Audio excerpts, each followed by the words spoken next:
하나님의 약속과 시련이 공존할 때, 하나님의 약속과 시련이 공존할 때라는 제목으로 말씀을 나누려고 합니다. 가끔 가다가 예배 시간에 얼굴이 보이지 않는 성도들에게 전화를 해서 어디 계시냐고, 어떻게 지내시냐고 이렇게 물을 때가 있습니다. 그렇게 전화하면 어떤 분들은 아이고 목사님 선약이 있어서, 약속이 있어서 예배에 참석 못했습니다 이러시는 분들이 계시더라고요. 약속이 있어서 못 오셨구나 이런 생각이 있었습니다. 약속이 있으면 예배 못 오시는구나 이런 생각이 들면서 오늘 저와 여러분들 이 자리에 약속이 다 한 명도 없으셔가지고 이 자리에 다 오셨는 것 같은 그런 마음이 있습니다. 약속 없으셔서 이 자리에 오셨습니까? 아닙니까? 그러면 약속이 있으십니까? 약속이 있으시죠? 무슨 약속입니까? 하나님과의 약속입니다. 제가 하나님과 약속해서 주일은 예배 때는 제가 예배 잘 지키겠습니다. 예배 자리 지키겠습니다. 이렇게 약속 지키시는 분들이 참 많이 있습니다. 그렇게 또 하나님 앞에 약속한 그 일들을 지켜나가는 거죠.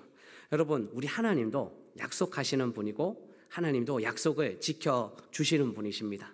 창세기부터 시작하면 요셉 이야기를 우리가 잘 알고 있습니다. 요셉을 총리로 세우셨습니다. 그리고 나서 이 요셉이 이제 애굽에서 7년 동안 이 흉년이 들고 여러 가지 어려움이 있는데 이 요셉을 통해서 세계를 구원해 주시는 하나님이요. 애굽에는 양식이 있었기 때문에 요셉의 아버지 이 야곱과 함께 그의 가족들이 가나안에서 애굽으로 이주하였습니다. 야곱의 가족 오늘 5절에 보니까 70명이라고 하는데 이 70명 정도가 이 애굽 땅으로 내려왔습니다. 수백 년이 지난 이후에 그 가족의 수가 번성하여서 매우 강하여졌다라고 오늘 하나님의 약속이 이루어진 말씀이 오늘 6절 7절에 있습니다. 여러분 오늘 6절 말씀에 보면 요셉과 그의 형제와 그 시대의 사람은 다 죽었고 시간이 많이 흘렀다는 거예요. 7절 우리 같이 읽어보겠습니다. 이스라엘 자손은 생육하고 불어나 번성하고 매우 강하여 온 땅에 가득하게 되었더라. 아멘. 출애굽할 때 이들의 인원수를 장정만 60만 명이라 이야기했으니까 여자와 여성과 아이들을 포함하면 대략 200만 정도요. 그래서 생육하고 불어나 번성하고 매우 강하여 온 땅에 가득하게 됐다는 이 말은요, 하나님이 한 민족을 만들어 주셨다는 거예요. 여기서 하나님의 약속이 그대로 이루어졌다는 사실을 압니다. 여러분, 사람들이 많이 손손을 많이 낳아가지고 이렇게 한 민족이 되었다는 이야기가 아니에요. 400년 만에 70명의 사람이 200만이 되는 것은 말도 안 되는 이야기, 있을 수 없는 이야기인데 이 고대 사회에 이렇게 하나님의 약속이 이루어진 것, 큰 민족이 이루어진 것, 하나님이 역사해 주지 않으시면, 하나님이 도우시지 않으시면 불가능한 이야기가 바로 여기 이야기입니다. 그런데 이 약속은 언제 하나님이 하셨는가? 여러분, 온 땅에 충만한 이스라엘 민족들이 한 민족으로 만들어 주시겠다고 하나님은 누구와 약속하셨을까요? 아브라함과 약속했습니다. 창세기 12장 2절 말씀 우리 같이 한번 읽어보겠습니다. 내가 너로 큰 민족을 이루고 내게 복을 주어 내 이름을 창대하게 하리니 너는 복이 되지. 내가 너로 무엇을 이루고요? 큰 민족을 이루고. 하나님 약속하여 주셨잖아요. 이 약속이 주어질 때는 정말 상상할 수 없는 시점입니다. 아브라함은 나이가 75세입니다. 아직 정착한 자리도 마땅치 않습니다. 여러 가지 문제도 있습니다. 어려움도 있습니다. 현실의 문제가 있는 이 상황에서 하나님 너로 큰 민족을 이루고 라고 이야기할 때 하나님의 약속이 정말 이루어질까? 야곱도 그렇고 그 자손 대대로 정말 이 민족이 이루어질까라고 생각할 수 없는 시대였습니다. 그런데 하나님의 약속이 오늘 출애굽기의 말씀에 그대로 이루어졌다는 사실입니다. 여러분, 우리 인생에는 두 눈이 있습니다. 두 가지 눈이 있습니다. 하나는 현실을 바라보는 눈과 또 하나는 하나님이 주신 약속을 바라보는 눈입니다. 현실을 바라보는가? 아니면 약속을 바라보는가? 현실과 약속 사이에 차이가 있습니다. 여러 가지 어려움도 있습니다. 아브라함이 그랬습니다.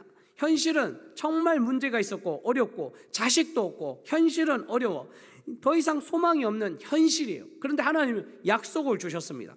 약속을 붙들고 살아가는가? 아니면 현실을 붙들고 살아가는가? 약속을 붙들고 살아가야지 믿음의 백성들에게는 희망이 있습니다. 여러분, 우리가 한 가지 꼭 확신하고 기억할 일은 성도의 인생은요, 언제나 현실대로 되는 인생이 아니라 약속대로 되는 인생입니다. 믿으십니까? 현실대로 되는 인생이 아니라 약속대로 되는 인생이요. 하나님 약속하여 주셨으니까 우리가 힘을 낼 수 있는 힘은요, 힘을 낼 수 있는 그 마음은 어디서 나오냐면 하나님의 약속부터 시작되는 거죠. 하나님은 약속하여 주셨습니다. 그런데 우리가 살아가다 보면 하나님의 약속이 희미해질 때가 있어요. 흐릿해질 때가 있어요. 우리에게 하나님의 약속이 무엇인가? 저와 여러분들에게 주신 하나님의 약속은 무엇일까요? 그것은 바로 예수를 그리스도로 영접하고 주님 은혜 안에 있으면서 주님 말씀 따라 살아가면 이 성경 말씀이 모두가 하나님의 약속이라는 사실입니다. 하나님의 약속이 그대로 다 기록되어 있어요. 그래서 성경을 구약과 신약으로 나눕니다. 여러분, 구약은 옛구자, 약속, 언약 약자입니다. 약속입니다. 옛날 약속, 옛 약속이라는 뜻이죠. 신약은요, 새로운 신. 그래서 새 신과 언약 약입니다. 그러니까 새로운 약속. 구약도 약속이고 신약도 약속이라는 거죠. 하나님의 약속이 그대로 우리에게 주어졌다는 거죠. 그리고 그 약속이 예수 그리스도를 통해서 완성된 거죠. 그래서 예수 믿는 사람은 어떤 말씀이든 좋습니다. 그 말씀 붙들며 그 말씀이 자신에게 약속의 말씀이 될 줄 믿으시기를 주님의 이름으로 축원합니다. 어떤 말씀이든 좋습니다. 정말 이 말씀 나에게 주신 거야? 정말 이 말씀이 나에게 하신 말씀이야? 이렇게 의심하는 것이 아니라 받아들이는 거죠. 오늘도 하나님 말씀하셨구나. 예수 그리스도를 통해서 오늘 그 약속의 말씀이 우리에게 주어졌기 때문에 나는 이 약속의 말씀 붙들고 한 걸음 한 걸음 나아가야지. 여러분, 현실을 붙들고 살아가는 인생이 아니라 약속을 붙들고 살아가는 인생이 되시기를 주님의 이름으로 축원합니다. 사랑하는 성도 여러분, 성경 말씀에는 분명히 하나님의 약속의 말씀이 무궁무진하게 있습니다. 그래서 그 말씀 붙들고 한 걸음씩 한 걸음씩 나아가야 되는데, 하나님 우리에게 힘도 주시고 은혜도 주시고 약속하여 주셨는데 그 말씀 붙들고 우리가 나아가야 되지 않겠습니까? 그런데 문제요, 하나님의 백성에게 약속이 이루어질 때 기억할 일이 무엇인가 오늘 본문에서 알려줍니다. 여러분, 하나님의 약속이 우리에게 분명히 주어졌는데 꼭 기억할 일은 바로 하나님의 약속이 있지만 또한 시련도 있을 때가 있다는 사실입니다. 하나님의 약속의 말씀과 함께, 하나님의 약속과 함께 시련도 공존한다는 거예요. 여러분, 오늘 8절에서 11절 말씀에 보면 요셉을 알지 못하는 새 왕이 일어나 애굽을 다스리더니, 요셉을 알지 못하는 새 왕이 일어났다는 것은요, 이제 요셉을 알지 못하는 이 요셉 가족들을 자신의 가족으로 받아들이지 못하고 요셉의 가족들을 두려운 대상으로, 위협받는 대상으로 이제 받아들이기 시작했던 왕들이 일어났다는 거예요. 9절에 그가 그 백성에게 이르되 이 백성이 이스라엘 자손이 우리보다 많고 강하도다. 자, 우리가 그들에게 대하여 지혜롭게 하자. 두렵건대 그들이 더 많게 되면 전쟁이 일어날 때 우리 대적과 합하여 우리와 싸우고 이 땅에서 나갈까 하노라고 걱정이 되는 거예요. 애굽 왕들, 그리고 이 애굽 백성들이. 그래서 이렇게 이제 시련을 줍니다. 여러분, 11절 같이 읽어보겠습니다. 감독들을 그들 위에 세우고 그들에게 무거운 짐을 지워 괴롭게 하여 그들에게 바로를 위하여 국고성 비동과 라암셋을 건축하게 하니라. 아멘. 여러분, 이제 시련을 주는데 이 애굽 왕이 두려워서 이 고된 노역을 시키니까 이 노역 속에서 이 시련을 감당할 수밖에 없고 이 시련 속에 있는 그 삶을 우리에게 보여주고 있습니다. 분명히 약속이 있었는데, 그래서 약속이 이루어졌는데, 그래서 이스라엘 백성들은 약속이 이루어져서 큰 민족이 되었는데, 그런데 또 시련이 다가왔다는 거예요. 약속과 함께 시련이 공존할 때가 있습니다. 여러분, 시련을 주시는 이유가 무엇일까요? 그냥 하나님 약속만 주시지, 하나님 복만 주시지, 왜 이렇게 시련까지 주십니까? 이렇게 이야기하시는 분들 있지 않으십니까? 여러분, 하나님이 왜 시련을 주실까요? 하나는요, 이 시련을 통해 하나님을 찾게 됩니다. 시련이 있어야지 하나님을 찾게 됩니다. 이스라엘 역사를 보면 압니다. 여러분, 출애굽기, 민수기, 신명기, 여호수아, 사사기, 이 이스라엘 역사를 한번 보십시오. 그들이 시련이 있을 적에 하나님을 찾았다는 거예요. 편안하면 하나님 찾지 않아요. 그냥 가만히 있어요. 그렇다고 시련이 오면 하나님을 찾아요. 또 하나님 도와주셨어요. 그러면 편안해집니다. 아유, 죄송합니다. 편안해집니다. 그런데 또 어떻게 돼요? 하나님을 찾지 않습니다. 그러면 또 시련이 옵니다. 그러면 또 하나님을 찾습니다. 이 수레바퀴가 도는 것처럼 그렇게 이스라엘 백성들이 시련 앞에 하나님을 찾게 되는 거죠. 여러분, 우리 인생은 그렇지 않습니까? 우리가 부족할 때 더 하나님 찾지 않으십니까? 더 힘들고 어려울 때 하나님 저 시련 싫습니다라고 이야기하지만 그 시련 때문에 우리가 더 하나님 찾지 않습니까? 더 하나님 붙들지요. 더 하나님 앞에 나아가지요. 사랑하는 성도 여러분, 어떤 시련이 와도 하나님을 붙드시기를 주님의 이름으로 축원합니다. 또 하나, 하나님 시련을 주시는 이유는요, 이 시련을 통해서 미래로 향하게 하는 거예요. 미래로 나아갈 수 있습니다. 여러분, 이스라엘 백성들이 시련이 없었다면 애굽에서 가나안 땅으로 갔을까요? 가지 않았습니다. 애굽 땅이 더 좋은 땅인데요. 애굽 땅에서 그냥 살면 되는데요. 시련이 있으니까 미래를 향해서 나아가는 거죠. 그래서 꼭 시련이 나쁜 것만은 아닙니다. 이 시련을 통해서 한 걸음 한 걸음 나아가는 거죠. 여러분, 우리에게 시련이 있다는 것은 하나님이 또 영적 계획을 가지고 계시는구나. 우리를 향한 하나님의 계획이 있으시니까 우리는 또 한 걸음씩 한 걸음씩 하나님이 역사하심을, 인도하심을 기대하면서 하나님 앞에 나아갈 수 있어야 되는 거죠. 사랑하는 성도 여러분, 어떤 시련 속에서도 미래를 향해서, 하나님 나라를 향해서 달려가시기를 주님의 이름으로 축원합니다. 자, 오늘 본문은 하나님의 약속도 있고 시련도 있어서 하나님의 약속과 시련이 공존할 때 하나님의 백성들이 어떻게 살아가야 될지 오늘 알려주고 있습니다. 자, 하나님의 약속과 시련이 공존할 때 하나님은 그의 백성이 어떤 삶을 살기를 원하실까요? 두 가지로 살펴보려고 하는데, 첫 번째, 시련이 아니라 아직 남아있는 것을 먼저 찾으라고 말씀하십니다. 시련을 찾고 시련 앞에 살아가는 것이 아니라 아직 남아있는 것을 먼저 찾아보고 그 남아있는 것을 바라보라고 하나님 말씀하시거든요. 여러분, 이스라엘 민족들이 이 고된 노동을 하고 있을 적에 현실은 정말 어려웠습니다. 정말 이 모든 삶의 자리에 다 포기하고 싶었습니다. 그런데 가만히 보면요, 날이 갈수록 번성하고 강하여지는 그 모습도 있었다는 거예요. 고된 현실만, 노동만 있었던 것이 아니라 하나님의 복도 있었다는 거죠. 그래서 하나님의 복을 먼저 찾아갈 필요가 있는 거예요. 여러분, 7절 말씀에 같이 하나님 말씀 읽어볼까요? 시작. 이스라엘 자손은 생육하고 불어나 번성하고 매우 강하여 온 땅에 가득하게 되었다. 아멘. 요셉을 알지 못하는 왕들이 일어났지만 이스라엘 자손은 생육하고 불어나는 일들, 번성하는 일들, 매우 강하여지고 온 땅에 강하여지는, 온 땅에 가득해지는 이런 일들이 일어나는 거예요. 그래서 시련 앞에 무너지는 것이 아니라 아직 남아있는 것을 발견하는 것이 성도가 해야 할 일이라는 사실입니다. 두 가지의 생각에 잠길 때가 있습니다. 시련이 올 때요. 처음에는 내 인생 이제 포기해야 되는구나, 이 어려운 인생 나는 이제 망하게 되었구나, 문제가 되었구나, 이렇게 생각하는 사람도 있지만, 그런데 이런 어려움 앞에 하나님은 또 나를 어떻게 이끌어 가실까 새롭게 바라보는 생각이요. 그래서 찾아보는 거예요. 지금 나에게 남아있는 하나님의 복은 무엇이고 하나님의 말씀은 무엇인지 찾아보는 거죠. 사단은요, 참 교묘하게 우리의 인생에 없는 부분을 자꾸 바라보게 합니다. 힘든 부분 보게 합니다. 저주스러운 부분, 고난스러운 부분.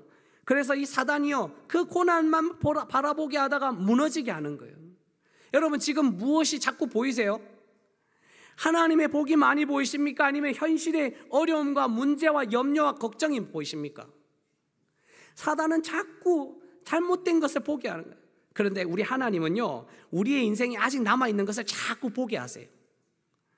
하나님은 아직 하나님의 복을 바라보게 하시고 하나님의 손길을 바라보게 하여 주시고 하나님의 말씀을 바라보게 하시는 거예요. 여러분, 지금 무엇이 가장 많이 보이세요? 여러분의 삶 속에 무엇이 가장 많이 보여서 우리의 삶의 자리를, 우리를 뒤흔들어 놓고 계세요? 염려와 문제와 시련만 보이시는가? 아니면 아직 남아있는 하나님의 말씀과 하나님의 역사하심과 하나님의 기대하심을 바라보게 하시는가? 지금 무엇이 여러분들의 눈을 어느 쪽으로 향하고 있는지 우리가 살펴보아야 되는 거죠. 제가 가끔 힘들 때 마음속에 외칠 때가 있습니다. 저는 이순신 장군에게 배웠습니다. 예수님께 배워야 되는데, 여러분, 이순신 장군이 그 전쟁에 나가지 못했을 때 7천량 해전에서 우리 조선 수군이 그 왜구와 전쟁할 때 완전히 대패를 했어요. 그래가지고 이 선조가 이 수고는 이제 다 없애버리죠. 이제 없다, 이제 망했다, 우리는 할 수 없다, 이렇게 된 거예요. 그때 이 이순신 장군이 이 글을 하나 올리는데, 신에게는 아직 12척의 배가 있습니다. 유명한 말이 있죠. 신에게는 아직 12척의 배가 있습니다. 이 12척의 배로 명랑해전에서 이 수백 척의 왜군을 물리치는 그런 역사를 기록했잖아요. 그래서 이 말이 너무 마음에 들어요. 신에게는 아직 12척의 배가 있습니다. 그래서 제가 걸어갈 때마다 항상 하는 이야기가, 힘들 때, 제게는 아직 하나님이 계십니다.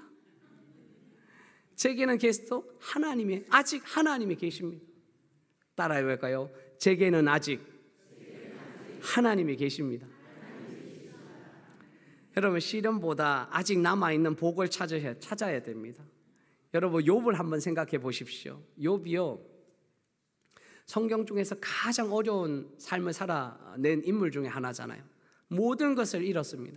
건강도 잃고요, 재산도 잃고요, 가족도 잃고 다 잃었습니다. 이런 가운데 다른 사람 같으면 나 이제 포기하겠다 이렇게 이야기할 텐데, 그가 이렇게 포기하지 않네요. 욥기 27장 3절에 여러분 같이 읽어보겠습니다. 나의 호흡이 아직 내 속에 완전히 있고 하나님의 숨결이 아직도 내 코에. 아멘. 나의 호흡이 아직 내 속에 완전히 있고, 아직 호흡이 있고 하나님의 숨결이 아직도 내 코에 있느니라. 하나님의 숨결이 아직 내 코에 있느니라. 저와 여러분, 아직 하나님의 숨결이 아직 내 코에 있는 거예요. 하나님이 숨을 거두어 가지 않으셨다는 거예요. 호흡이 있으면 희망이 있어요. 호흡은 누가 주십니까? 하나님이 주셨기 때문이에요. 하나님이 주셨기 때문에 하나님 주신 이 호흡을 가지고 하나하나 살아가다 보면 또 새 힘을 얻고 살아가는 거죠. 시련 앞에 있으십니까? 시련이 눈에 보이십니까? 현실의 문제가 계속 걱정되십니까? 염려되십니까? 그래서 하는 이야기마다 걱정과 염려만 이야기하십니까? 그런데 우리는 다시 눈을 들어서 아직 우리에게 남아있는 하나님의 역사하심, 하나님의 손길, 하나님의 호흡을 붙들고 살아가시기를 주님의 이름으로 축원합니다. 자, 두 번째요, 시련이 올 때, 하나님의 약속과 시련이 공존할 때 하나님 그의 백성들 어떤 삶을 살아가는가? 두 번째, 시련이 올 때요, 그러므로의 인생이 끝이 아니라 그러나의 인생을 기억하라고는 하나님 말씀하십니다. 시련으로 인해서 그러므로 끝이다 라는 것이 아니라, 시련이 있지만 그러나라는 인생이 오늘 펼쳐지거든요. 여러분, 13절 14절에 보면 이스라엘 자손에게 일을 엄하게 시켜, 얼마나 엄하게 시켰는지요. 14절에 어려운 노동으로 그들의 생활을 괴롭게 하니 곧 흙 이기기와 벽돌 굽기와 농사의 여러 가지 일이라. 그 시키는 일이 모두 엄하였더라. 어마어마한 일을 하고 있는 거예요. 이 시련 앞에요, 혹독한 억압 앞에 이제 더 이상 살아갈 수 없어서 이제 이렇게 살아가면 뭐예요? 그러므로 이스라엘 백성들은 모두 인생이 끝이다, 이렇게 결론 지어야 되는데 그렇지 않다는 거예요. 주어진 조건에 반대되는 역사가 일어납니다. 여러분, 6절부터 다시 한번 보면 이스라엘 백성들이 그러므로 인생이 아니라 그러나 인생을 살아가거든요. 6절에 요셉과 그의 형제와 그 시대의 사람은 다 죽었고, 여러분 여기서 이야기하면 실망과 이제 희망이 없는 이야기가 넘쳐나는 거 아니에요? 요셉과 그의 형제, 그의 모든 형제와 그 시대의 사람 다 죽었다는 거죠. 이 요셉을 알지 못하는 왕들이 이제 일어나고요, 이 이스라엘 민족 핍박하는 일만 남았기 때문에 이스라엘 민족들은 망할 일만 남은 거예요. 그래서 그러므로 망할 일만 남았다라고 이야기해야 되는데 그렇지 않은 거예요. But 7절에는요, 이 현대인의 영어 성경에 보면 but 그러나가 빠져 있어요. 한글 성경에는 번역되지 않은데 영어 성경에 보면 but 그러나, 그러나. 우리 7절 같이 읽어봅니다. 시작. 이스라엘 자손은 생육하고 불어나 번성하고 매우 강하고 온 땅에 가득하게. 여기서 그러나가 우리가 첨가돼야 돼요. 그러나 이스라엘 자손은 생육하고 불어나 번성하고 매우 강하여 온 땅에 가득하게 되었다. 그러므로의 인생이 아니라 그러나의 인생을 살아내는 거예요. 하나님이 계시니까요. 11절 말씀도 한번 보십시오. 11절, 감독들을 그들 위에 세우고 그들에게 무거운 짐을 지우고 괴롭게 하여 그들에게 바로를 위하여 국고성 비동과 라암셋을 건축하게 노예 생활 시켰다는 거예요. 그러므로 이스라엘 백성들은 어려움에 있었습니다. 이렇게 나와야 되는데 아니에요. 12절 여러분 같이 읽어봅니다. 시작. 그러나 더욱 번성하니 애굽 사람이 이스라엘 자손으로 말 근심하여. 아멘. 그러므로의 인생이 아니라 그러나 인생을 살아. 그러나 학대받을수록, 그러나 염려가 있을수록, 그러나 여러 가지 문제가 있어도 그러나 하나님의 은혜로 다시 이겨내는 이스라엘 민족의 모습을 보여주고 있어요. 여러분, 우리에게는 두 종류의 인생이 있습니다. 시련이 올 때요. 그러므로의 인생. 그러므로의 인생은 주어진 조건과 상황을 그대로 받아들입니다. 지금 현실 한번 생각해 보십시오. 문제가 있어요. 염려가 있어요. 이야기 오는 것마다 걱정이 돼요. 염려가 돼요. 이 나라, 이 민족, 정치, 경제 얼마나 걱정이 됩니까? 저도 염려되고 저도 여러 가지 문제가 있다고 저도 생각합니다. 그래서 아파하고 힘듭니다. 그런데 그러므로의 인생은 끝나는 인생이지만 그러나 인생이 다시 있다는 사실을 오늘 우리는 기억할 수 있어야 되는 거죠. 그러나 바꿔주시는 하나님의 은혜, 그러나 하나님의 능력이요, 그러나의 인생은 주어진 조건과 현실에 그대로 순응하는 것이 아니라 하나님이 다시 역사하시고 인도하여 주실 것을 믿고 나아가는 인생이라는 거죠. 성도의 인생은 시련이 올 때 그러므로의 인생이 아니라 그러나의 인생이 있다는 사실을 기억하시기를 주님의 이름으로 축원합니다. 우리 하나님이 바꿔 주시는 놀라운 새 일을 감당하시는 하나님의 은혜가 있는 거예요. 이 역사의 은혜가요, 예수 그리스도를 통해서 펼쳐지잖아요. 십자가상에서 유대인들이 예수님을 십자가에 못 박을 때 유대인들이 뭐라고 생각했어요? 못 박으면 그러므로 끝이구나라고 생각하지 않았습니까? 그래서 죽자고 예수님 십자가에 못 박으려고 애쓰려고 했는 거 아닙니까? 그런데 뭐예요? 그러므로 예수님은 끝났다라고 하는 것이 아니라 그러나 예수님은 살아나셨습니다. 예수님은 하나님의 우편에 앉으셨습니다. 여러분, 그러나 예수님이 살아나시고 하나님이 우편에 앉으셨다는 것은 우리를 돕겠다는 역사가 있다는 사실이에요. 하나님 도와주시는 거예요. 유대인들이 제자들을 힘들게 하면 이 예수님의 사상이 다 무너질 줄 알았잖아요. 얼마나 힘들겠습니까?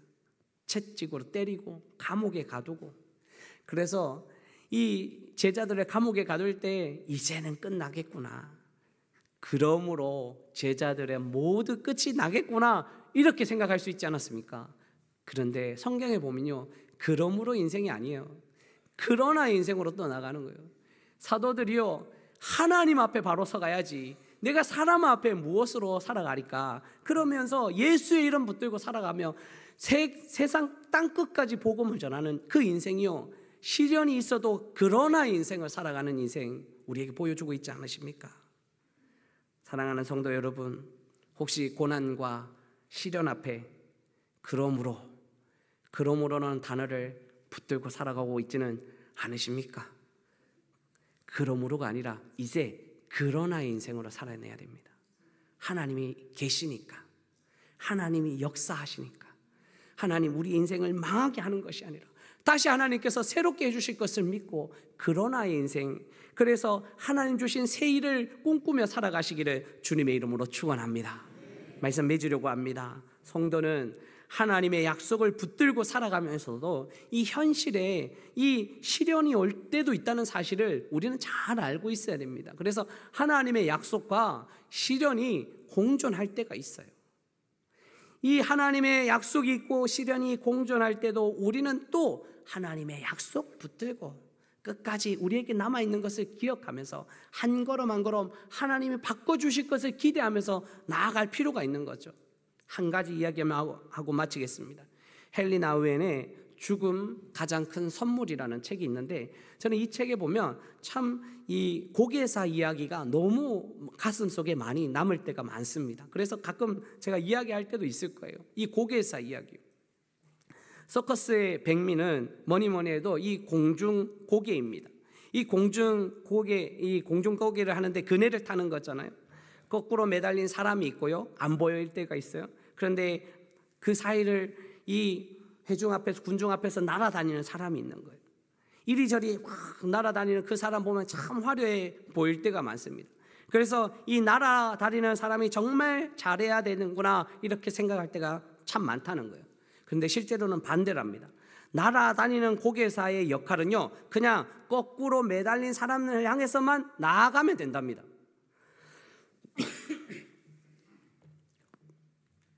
정말 중요한 일은 거꾸로 매달려서 날아오는 사람을 받아주는 역할이 정말 중요하다는 거예요. 그래서 경륜이 있고 실력이 있고 힘이 있는 사람은 날아다니는 사람이 아니라 잡아주는 사람이라 합니다. 잡아주는 사람이 잘 잡아줘야 돼요. 날아다니는 사람이 자기가 뭐 하겠다고 딱 하면 잘못하면 잘못 잡아서 손이 어긋날 수도 있고 손이 부러질 수도 있답니다. 그래서 잘 날아가는 것이 중요하고요. 그냥 방향을 하고 그러면 맡기는 것. 그 거꾸로 매달려서 힘 있는 사람이 딱 잡아줘야지 완전하게 이 고개 그네를 잘 할 수 있다는 거죠. 공중 그네를. 그렇다면 우리의 인생을 한번 생각해 보시면 좋겠습니다.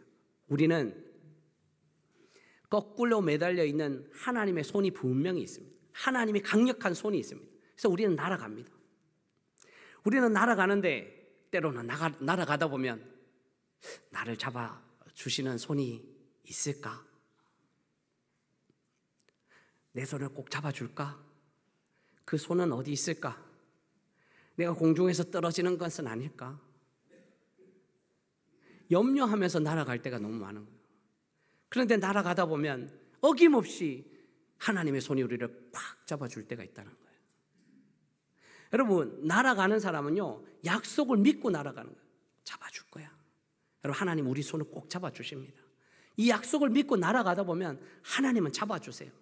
그리고 하나님은 새롭게 턴시키시면서 새로운 길로 가게 하시는 거예요.